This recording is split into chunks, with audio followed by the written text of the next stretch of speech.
அதிபராக இருக்கிறார். அமெரிக்காவுக்கு சென்று அவருக்கு என்ன வரவேற்பு! அவரது அமெரிக்க அதிபர் கட்டி கொடுத்து அவருக்கு சென்ட் கொடுக்கிறார், நறுமணம் கொடுக்கின்றார். அவர் வாலிபால் விளையாடுகிறார், பேஸ்கெட் பால் விளையாடுகிறார். அவர் மனைவிக்கும் சென்று இப்படி அமெரிக்காவினுடைய தலையிலே 15 மில்லியன் அவருக்கு தலைக்கு விலை பேசப்பட்டு அமெரிக்க சிறையிலும் அவர் அடைக்கப்பட்டார். இவர் தான் அல்-சாரா. அல்-சாராவுடைய தலைமையின் போது கிளர்ச்சி குழுக்கள் சிரியாவில் பல பகுதிகளில் இட்லிப் அப்படிங்கிற இடத்துல இந்த ஆதிக்க சக்தியாக அவர்கள் மாறினார். ஹயாத்து தஹ்ரீக் அல்-ஷாம். அதுக்கு முன்னாடி இந்த HDS தலைவர் யார்? அல்-சாரா. இன்னைக்கு யார்? அவர் சிரியாவுடைய அதிபர்.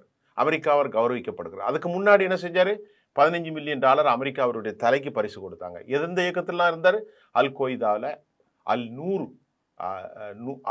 நுசூரா என்கின்ற ஒரு படையை அவர் ஆரம்பித்திருந்தார். 2017க்கு முன்பு அவர் அல்